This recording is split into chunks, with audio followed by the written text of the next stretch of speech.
President ট্রাম্পকে টেক্কা দিচ্ছেন কিংবা টক্কর দিচ্ছেন তার সঙ্গে রাশিয়ার পররাষ্ট্রমন্ত্রী। এর প্রেক্ষিতে একটা গুরুত্বপূর্ণ বিষয় হলো ইউক্রেনের নিরাপত্তা কারা দেবে। যুক্তরাষ্ট্রের পক্ষ থেকে নীতি বলছেন no boots on the ground. যুক্তরাষ্ট্র কোনো সৈন্য দেবে না। ওদের যুদ্ধবিরতি পরিস্থিতি কোন দিকে যাচ্ছে এখনই বলা মুশকিল। একটা চুক্তি করতে চান, ইউক্রেনকে তার ভূমি ছাড়তে হবে, রাশিয়া এর কোনো বিকল্প রাখছে না। সিকিউরিটি গ্যারান্টি দেবে কি বলে? আমেরিকা অস্ত্র বিক্রি করবে ইউরোপের কাছে, একই অস্ত্র ব্যবসায়ীদের হাতে চলে গেল ব্যাপারটা। ইউক্রেনের কথা কেউ চিন্তা করছে না, অস্ত্র দিয়ে তো শান্তি আসে না, তাই না?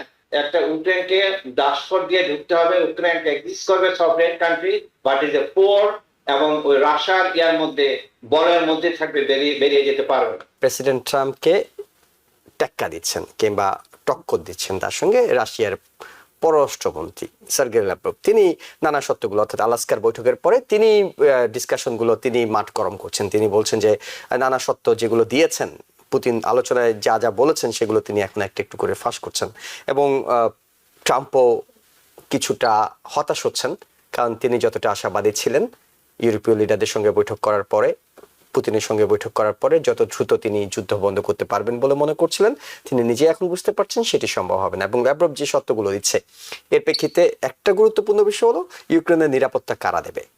রাশিয়ার পক্ষ থেকে বলা হচ্ছে যে জাতিসংঘ নিরাপত্তা কাউন্সিল সেটা দিতে পারে, ইউরোপের দেশগুলো নয়। এই ইস্যুটাতে গিয়ে কি ডোনেস্কের পাশাপাশি এই ইস্যুটাই কি আসলে এই আলোচনার জন্য সবচেয়ে বড় বাধা হয়ে দাঁড়াবে? এটা একটা প্রধান বাধা হয়ে দাঁড়াতে পারে। ওদের পররাষ্ট্রমন্ত্রী ল্যাভরভ তিনি বিভিন্ন ইস্যু, কিন্তু ল্যাভরভ তো পুতিনের কথাবার্তা ছাড়া বলছেন না। পুতিন যা বলছেন তিনি তাই বলছেন, নিজের ইন্ডিপেন্ডেন্টলি তিনি বা মেদভেদেব এই সমস্ত কথা নিজেরা বলছেন। তো তারা এটাকে যত ডিলে করতে পারে এগুলা করে, তত আর একটু কিছু এলাকা যদি দখল করে নিতে পারে, সেটা হচ্ছে আসল পারপাস। বুঝছেন? এই করে। এবং প্রেসিডেন্ট ট্রাম্পও প্রথমে একবার বলেছিলেন এক ধরনের কথা, রীতিমতো মানে মিটিং এ বসার আগে আলাস্কাতে তিনি তো রীতিমতো আলটিমেটাম দিয়েছিলেন। পরবর্তী সেটার থেকে তিনি সরে আসলেন, কিছু টাইম দিলেন, তারপরে এখন এই কয়েকদিন আগে আবার 2 সপ্তাহ টাইম দিয়েছেন। বলে অ্যাকসেন্সে তারা এটা সুযোগ নিচ্ছে। আর আজকে আমি দেখলাম আর একটা তিনি বলেছেন, তিনি এর আগে অবশ্য বলেছেন, যুক্তরাষ্ট্রের পক্ষ থেকে বলা হয়েছে তাদেরকে নিরাপত্তা গ্যারান্টি দেওয়া।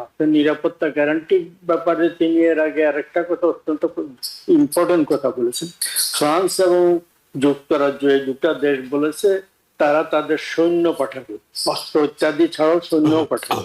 এবং ইউরোপের অন্যান্য অনেক দেশ, ইউরোপিয়ান ইউনিয়ন ভুক্ত, তারা বলেছে তারা অস্ত্র শস্ত্র দেবে, সৈন্য না দিলে।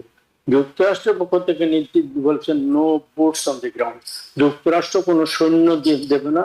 ওদের যুদ্ধবিরতি বা শান্তি চুক্তি নিরাপত্তা নিশ্চিত করার জন্য তার পক্ষে। তাহলে সৈন্য দেবে না, তো তারা অন্যান্য টেকনিক্যাল হেল্প দিতে পারে, অস্ত্র শস্ত্র হয়তো কিছু দেবে ইত্যাদি।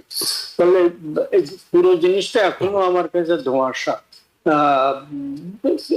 বেশ অস্পষ্ট। এখন যদি আর মাস 2-3 মাস পায়, তো যে ডনবাস রিজিয়ন এই সমস্ত যে এলাকা তারা চাচ্ছে সেগুলো হয়তো পুরোপুরি দখল করে ফেলবে। এমনকি অডেসা বন্দর, যেটা খুবই ইম্পর্টেন্ট ইউক্রেনের জন্য, ওটা তারা এখনো ডিমান্ড করছে না। অডেসাও যদি তারা রাশিয়া দখল করে ফেলে, তবে ইউক্রেনের রীতিমতো কণ্ঠরুদ্ধ হয়ে যাবে বলে, তার এক্সপোর্টের একটা বিরাট অংশ ওই দিক দিয়ে যায় বলে একটা বিরাট সমস্যার সম্মুখীন হবে। পরিস্থিতি কোন দিকে যাচ্ছে এখনই বলা মুশকিল। জি, ডক্টর কবির হাসান, এটা সম্ভবত খুবই স্পষ্ট যে আপনি যদি শেষ পর্যন্ত সমঝোতা কিংবা একটা চুক্তি করতে চান, ইউক্রেনকে তার ভূমি ছাড়তে হবে, রাশিয়া এর কোনো বিকল্প রাখছে না। এবং আরেকটা বিষয় স্পষ্ট, ন্যাটোতে ইউক্রেন যাচ্ছে না। ইউক্রেনও এখন আর এটি নিয়ে খুব বেশি বাড়াবাড়ি করছে না যে ন্যাটোতে যেতেই হবে, কিংবা ইউরোপের দেশগুলো এই বিষয়ে কিছু বলছে না। কিন্তু এই নিরাপত্তার গ্যারান্টির জায়গাটা, এটা ইউক্রেনিয়ানদের জন্য খুবই গুরুত্বপূর্ণ। তারা একটা যুদ্ধবিরতি, একটা শান্তি চুক্তির পরে দ্বিতীয়বার আবার আক্রমণের শিকার হতে চায় না। কারণ অনেকেই মনে করে যে রাশিয়ার ইউক্রেনকে তাদের নিজেদের সম্পদ মনে করে, তাদের নিজেদের জায়গা মনে করে। তাই ইউক্রেনকে নেয়াটা, এটা অনেকটা রাশিয়া মনে করে এটা তাদের নৈতিক দায়িত্ব কিংবা বৈধতা আছে। সেই জায়গায় এখন রাশিয়া প্রস্তাব করছে যে জাতিসংঘের নিরাপত্তা কাউন্সিল, অর্থাৎ যেটার সদস্য রাশিয়া নিজেও, এবং সেইখানে ইউক্রেনের নিরাপত্তার দায়িত্ব দেবে রাশিয়া অন্য দেশগুলোর সাথে মিলে। মানে এটা শেষ পর্যন্ত টিকবে কিনা, নাকি ইউরোপের দেশগুলো আসলে বলবে যে না, এগুলোতে বিশ্বাস করার কোনো জায়গা নেই, আমাদের এই ইউক্রেনকে রক্ষা দায়িত্ব আমাদেরকে নিতে হবে আমাদের স্বার্থে? না, দেখুন, এখানে আসলে সবচেয়ে দুঃখজনক ব্যাপার কি, nobody is thinking about the people of Ukraine. তাদের সুখ দুঃখ, তাদের ভালোবাসা, তাদের ক্ষতি, আনন্দ অনুভূতি নিয়ে। প্রথম কথা হলো যে আমেরিকা ওখানে গিয়েছে, যুদ্ধে গিয়েছে রাশিয়াকে উইক করার জন্য, আমেরিকান অবজেক্টিভ অ্যাচিভ করার জন্য। এই জন্য ওরা অনেক টাকা পয়সা দিয়েছে, যুদ্ধ ওখানে হোক, রাশিয়াকে আমরা দুর্বল করি, রাশিয়ার সাথে তার যে সম্পর্ক চায়নার সাথে এটাকে কমানোর জন্য।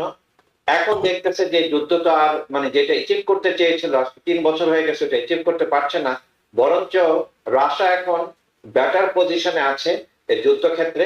এবং যে কথাটা মহানভাবে বললেন যে ওদের রাশিয়া একটা নির্দিষ্ট গোল আছে, এটা যদি 3 বছর আগে যুদ্ধবিরতি হতো তাহলে Ukraine could be come out of in better position.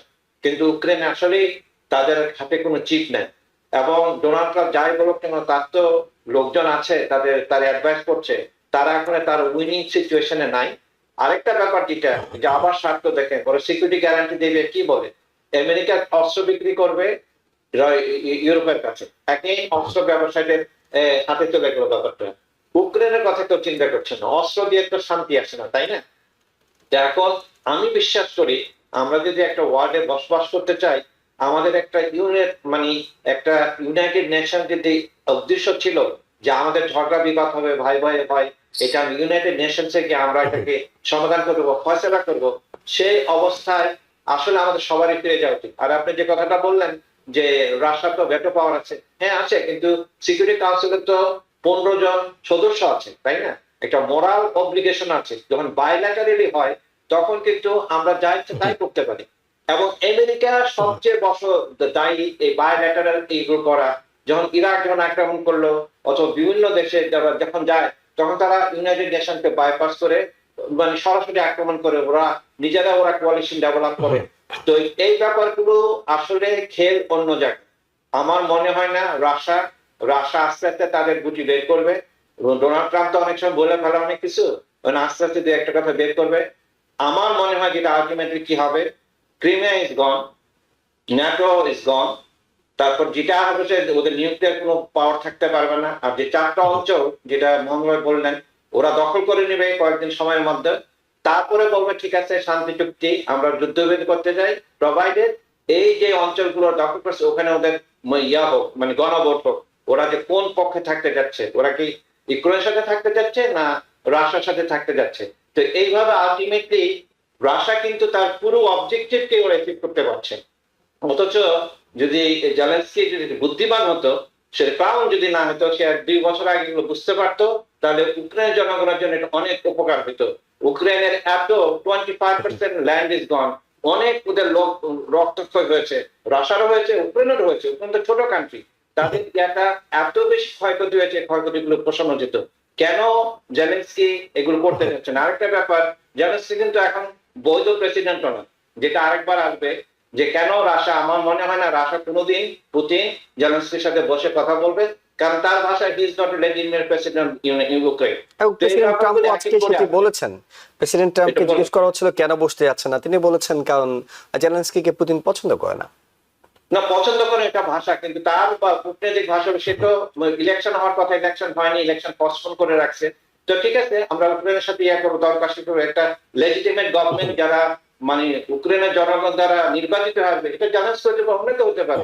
এইভাবে রাশিয়া কিন্তু এখন বেটার পজিশনে আছে, কিন্তু আনফরচুনেটলি প্রাইসটা পে করতেছে এই ইউক্রেনের জনগণ, প্রাইসটা পে করতেছে আমরা ট্যাক্স পেয়াররা। আর ওদিকটা মানে ইউরোপিয়ান ইউনিয়নের মাথা খারাপ হচ্ছে, কারণ রাশিয়া তাদের ভয় আছে কোনোদিন তাদের ইউরোপিয়ান ইউনিয়ন কান্ট্রিগুলোর উপর আক্রমণ করতে পারে। এই অবস্থাটা কিন্তু অনেক আগে দূর হতে পারতো। এখন যাই কিছু হবে, একটা ইউক্রেনকে দাসপট দিয়ে ঢুকতে হবে, ইউক্রেনকে এক্সিস্ট করবে sovereign country, but is a poor, এবং ওই রাশিয়ার ইয়ার মধ্যে বলের মধ্যে থাকবে, বেরিয়ে যেতে পারবে। নিউ ইয়র্ক থেকে সম্প্রচারিত TVN 24 টেলিভিশন, বিশ্বজুড়ে বাঙালির কণ্ঠস্বর।